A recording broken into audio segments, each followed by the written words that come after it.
So again, a box and whisker plot is just a tool that's going to help us to analyze data. So first, we need some data. So let's look at Jordan, a JV basketball player who was just called up to varsity for the last 7 games of the season. So Jordan's using this chart to keep track of the number of points he scores for each of these 7 games.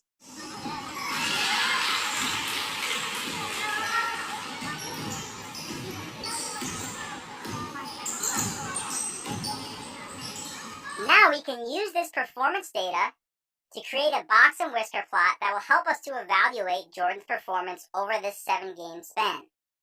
Now our first step is to take those numbers and rearrange them in order from least to greatest. Now the first piece of information we can get from this data is what's called the upper and lower extremes. This represents the highest and lowest value in the data set. In this case, the upper extreme is 32 and the lower extreme is 5. The next piece of information that we need is the median. Now we know that the median is the middle of the data set, so I work from the outside in until I get to the middle value. In this case, 17 is the median. And the final piece of information that I need is what's called the upper and lower quartiles. Now we can think of this as splitting the data set at the median into an upper and lower regions.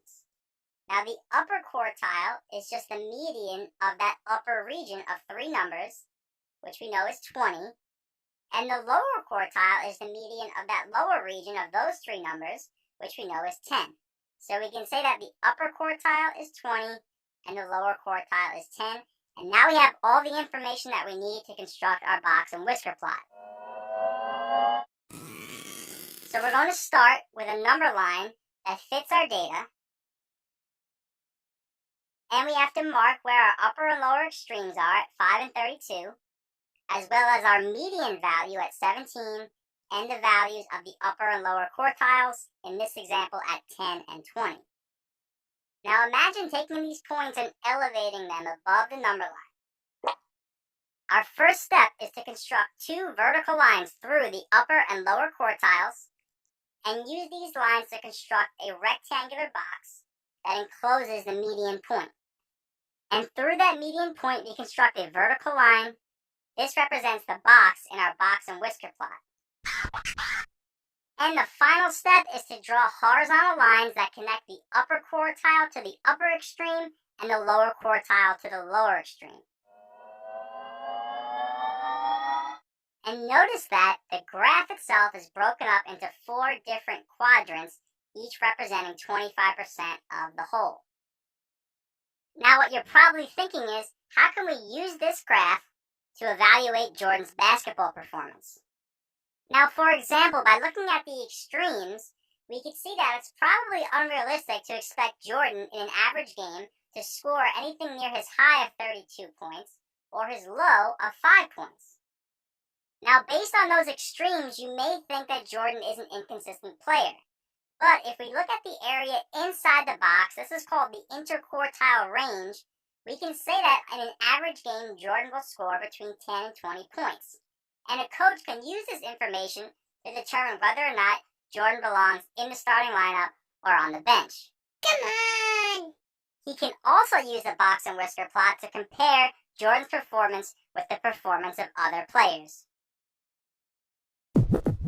So let's extend this understanding to a real-world example.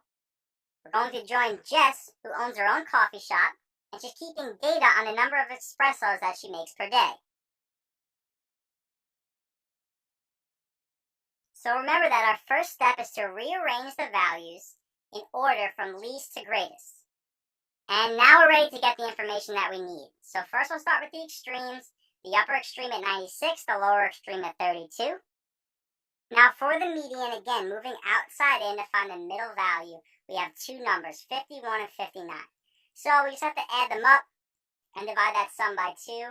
So 110 divided by 2 is equal to 55, which is the median for this example. Now notice that the median is in between 51 and 59. So when I split my numbers up, I have to kind of draw a line in between those 2 values. Now to find the upper quartile, I find the median of those upper values, that's 65. And to find the lower quartile, I do the same thing for the lower values, in this case 44. So now I have the information that I need, and I can construct my box and whisker plot.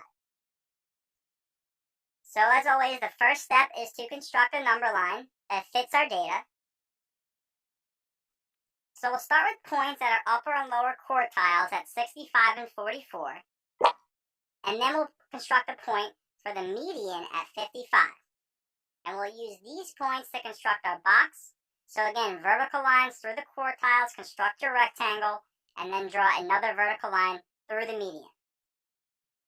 Then we're going to plot points at the two extremes at 32 the lower extreme, 96 the upper extreme. Then just construct your horizontal lines, and the box and whisker plot is complete, and now you're ready to visually analyze your data.